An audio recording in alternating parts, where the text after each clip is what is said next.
म्हणजे आता हे हळद वगैरे घरी तयार करणं मला माहिती आहे अशक्य आहे, पण शक्यही आहे. म्हणजे निदान औषधासाठी आपण बऱ्याच ठिकाणी हळदीचा उपयोग करतो ना, तर तेव्हा तरी तुम्ही ही हळद वापरू शकता. म्हणून थोडीशी घरी तयार करून घ्यायची. आणि तुम्ही बघू शकता छान मस्त बारीक अशी हळद तयार झालेली आहे. तुम्ही ही कंपेअर करू शकता बाहेरून आणलेली हळद आणि घरची हळद. जास्त नाही, पण थोडी जी औषधासाठी आपण बरेचदा गोळ्या तयार करतो गुळाच्या, पावसाळ्यामध्ये हिवाळ्यामध्ये सर्दी पडसा मुलांना होत राहतो त्यावेळेस, किंवा काड्यात घालतो त्यासाठी, किंवा दुधामध्ये टाकून घेतो, तर अशा ठिकाणी वेगवेगळ्या ठिकाणी ही हळद तुम्ही वापरू शकता. किंवा कधी छोट्या मुलांची लव काढल्या जाते तर बेसनामध्ये थोडीशी चिमटभर घालून तेव्हाही तुम्ही याचा वापर करू शकता. तर पावभर हळकुंडापासून जरी तुम्ही हे तयार केले ना, जसं आपण आज केलं आहे, तर तुम्हाला वर्षभर ही हळद पुरेल औषध म्हणून, जर तुम्ही याचा वापर करत असाल. म्हणजे घरच्या घरी तुम्ही अगदी प्युअर हळद तयार करू शकता.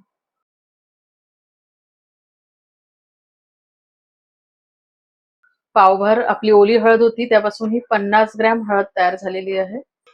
थोडी हळद ना मी तुम्हाला ओली करून दाखवते. म्हणजे बघू शकता. आ हा हा,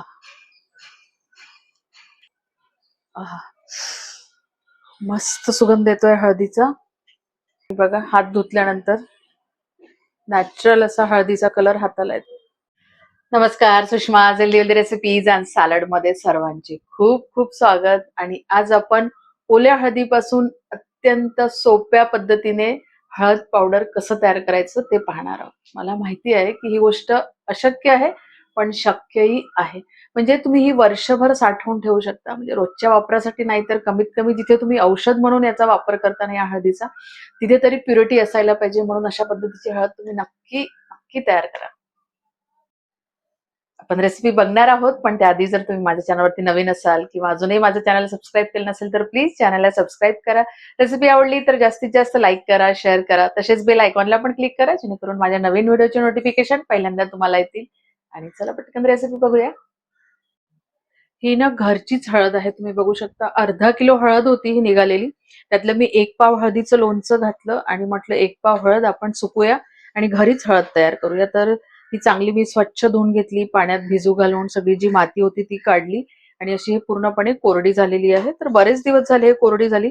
आणि हळद काय आहे ना, बरेच दिवस ही अशी ओली राहते. तुम्ही जर अशीच ठेवून दिली ना घरामध्ये, तर ती लवकर सुकत नाही अशी. आणि तुम्ही बघू शकता हळदीचा रंग किती सुंदर आहे ते. आणि विदाऊट फर्टिलायझर ही हळद आहे, तर म्हटलं थोडी आपण घरीच हळद बनवूया आणि बघूया, एक डिफरन्स पण कळेल. आपण बाहेरून जी हळद आणतो ती कशी असते आणि घरी आपण हळद केल्यानंतर ती कशी तयार होते ते.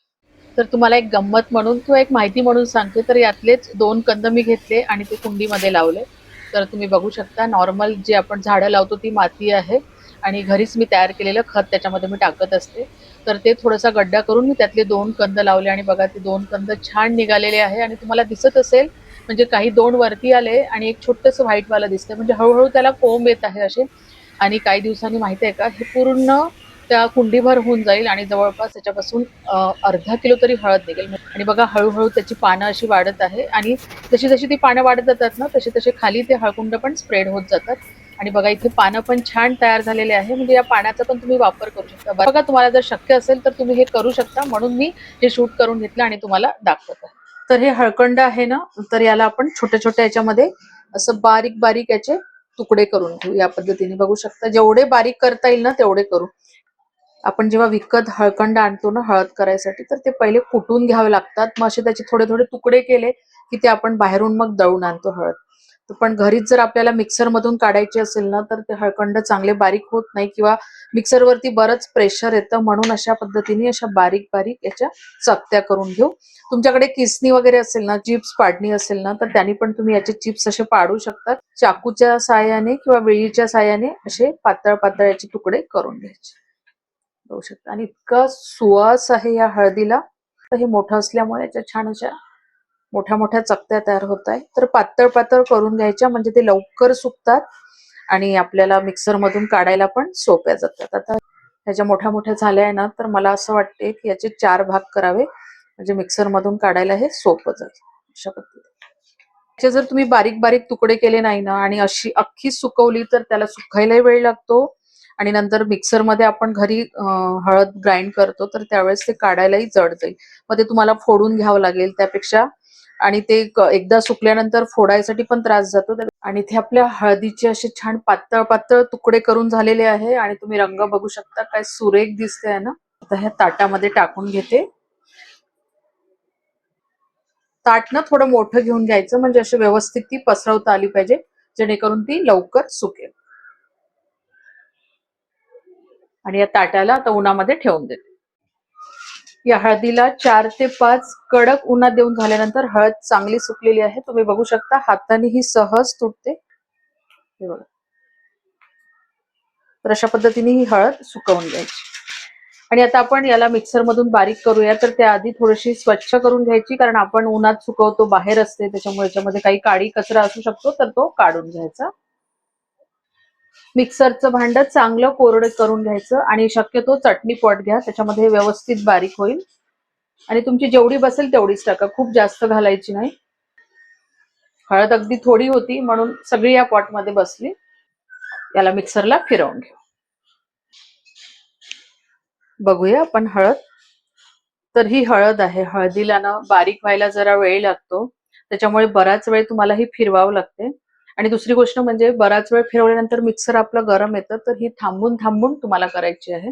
म्हणजे फिरवायचं, मिक्सर गरम आलं की थांबायचं, मिक्सरला थंड होऊ द्यायचं आणि मग परत फिरवायचं. तर अशा पद्धतीने ही हळद बारीक करून घ्यायची. हळदीला आपण चाळून घेऊया. त्यासाठी बारीक चाळणी घ्यायची, पीठ गाळायची वगैरे जी असते ती, त्याच्यामध्ये हळद घालून फिरवता फिरवता झाकणाला पण लागते, ती पण टाकून घ्यायची.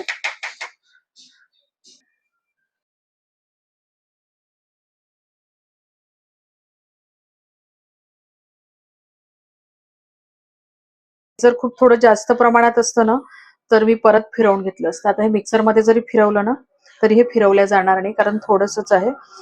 आणि तुम्ही जर थोडं जास्त प्रमाणात ही हळद करून घेतली ना, तर हे खालचं जे आहे गाळल्यानंतर थोडं जास्त उरलं तर परत हे मिक्सरला फिरवून घ्यायचं आणि परत हे चाळून घ्यायचं. आणि मग थोडीशी राहिली की मग ही एखाद्या दुसऱ्या बॉटलमध्ये ठेवून द्यायची. तुम्ही वेगवेगळ्या ठिकाणी मग याचा वापर करू शकता. काड्यामध्ये वापरू शकता तुम्ही ही हळद, किंवा वरणामध्ये घालू शकता. काढा आपण गाळून घेतो आणि त्याचा अर्क जे आहे तो काड्यामध्ये उतरून जातो.